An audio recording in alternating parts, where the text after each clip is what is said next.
नमस्ते दोस्तों, मैं हूं रमेश मेहता। हमारी कहानी में आप सबका स्वागत है।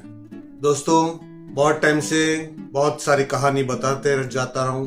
कहानी के अंदर कभी मोटिवेशन स्टोरी होती है तो कभी मंदिरों की, हमारे देश के नेताओं की, कभी भारतीय जनता पार्टी की, कभी कांग्रेस की। दोस्तों, मैं मुंबई में रहता हूं और मुंबई डेवलप करने के लिए हमारी सरकार बहुत मेहनत कर रही है। मेट्रो चल रहा है, रेलवे चल रही है, बस चल रही है, नई नई सड़कें बन रही है, नए नए स्टेशंस बन रहे हैं, लेकिन मुंबई की आबादी बढ़ती जा रही है। बहुत सारे नए नए बिल्डिंग बनते जा रहे हैं, पुराने बिल्डिंग तोड़ के नए बन रहे हैं। अभी इतनी सारी जो बस्ती बन रही है तो ट्रैफिक में परिवहन का नया नया सोर्स ढूंढना बहुत जरूरी हो गया है। मैं विदेश गया था। विदेश में मैंने देखा कि वहां बस चलती है, ट्रेन चलती है, ट्रामें चलती है।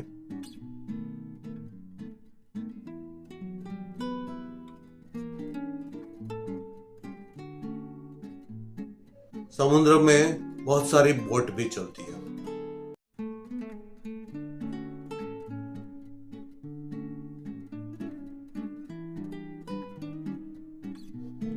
लोग बोट के अंदर भी सफर करते हैं और अपने अपने काम पे चले जाते हैं। तो आज मैं यही विषय लेके आया हूं कि जल मार्ग से हमारे बॉम्बे को बहुत सारे डेवलप कर सकते हो। मुंबई में क्या जलमार्ग परिवहन प्रणाली हो सकती है? बिल्कुल हो सकती है। जी हाँ, मुंबई में जलमार्ग परिवहन यानी वाटरवेज प्रणाली शुरू हो सकती है, बल्कि यह व्यावहारिक भी है। वास्तव में मुंबई में पहले से ही कुछ जलमार्ग परिवहन ऑलरेडी मौजूद है, जिसमें फेरी और हॉवरक्राफ्ट शामिल है। इन सेवाओं का विस्तार और आधुनिकीकरण करने से मुंबई में भीड़ कम हो सकती है। परिवहन का एक तेज और अधिक कुशल तरीका प्रदान करने में एक मदद मिल सकती है। मुंबई में जलमार्ग यानी वाटरवेज परिवहन क्यों जरूरी है? इससे सबसे पहले देखते हैं तो भौगोलिक कारण। मुंबई अरब सागर से घिरा हुआ है।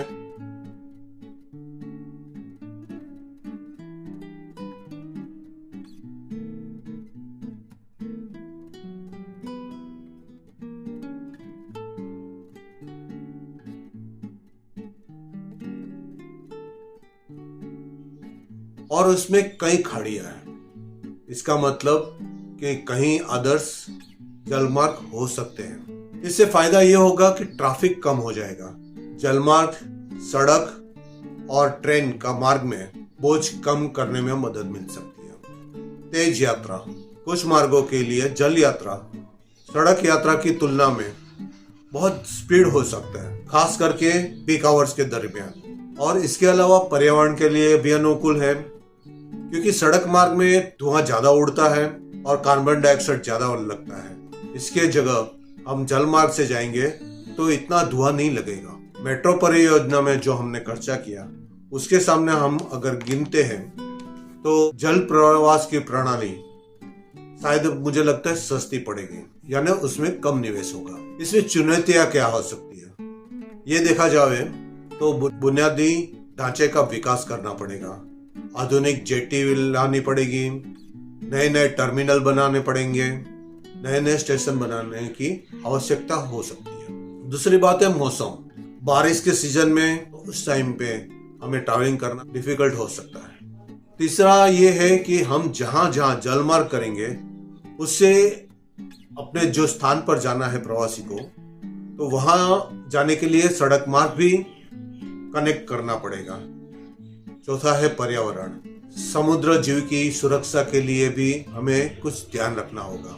मुंबई में कुछ सेवाएं मौजूद है, जैसे एलिफेंटा गुफा, अलीबाग, मांडवा, बेलापुर से दक्षिण मुंबई और भावचा धक्का से मांडवा। बेहतर योजना के लिए हमें हांगकांग और सिडनी जैसे जल मार्ग का विकसित कैसे होता है वो भी देखना होगा।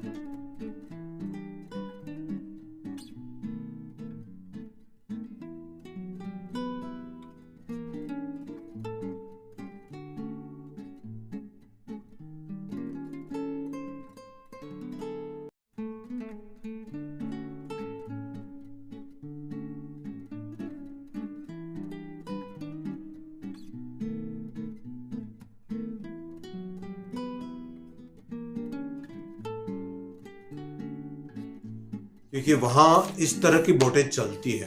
अगर मुंबई में व्यापक तरीके से इस प्रणाली को विकसित करते हैं तो कई लोगों को काम मिल जाएगा और कई नई दिशाएं हम खुल जाएगी। उसके अलावा सड़क मार्ग और रेलवे मार्ग में थोड़ी भीड़ कम हो सकती है। आज की मांग सामने रखते हुए हमें कौन से प्रमुख स्टेशंस बनाने चाहिए। दक्षिण मुंबई में देखा जाए तो सबसे पहले गेटवे ऑफ इंडिया, फिर कोलाबा, बाउचा धक्का, नरीमन पॉइंट, और जहां जहां व्यापारिक क्षेत्र है उस हिसाब से उसको डेवलप करना चाहिए। मध्य मुंबई में वर्ली, माहिम, दादर, पश्चिम उपनगर में बांद्रा, वर्सोवा, जुहू और बोरीवली में जो गोराई बीच है। पूर्वी उपनगर में देखा जाए तो वडाला, चेंबूर और वासी। नई मुंबई में देखते हैं बेलापुर, पनवेल और उल्दे।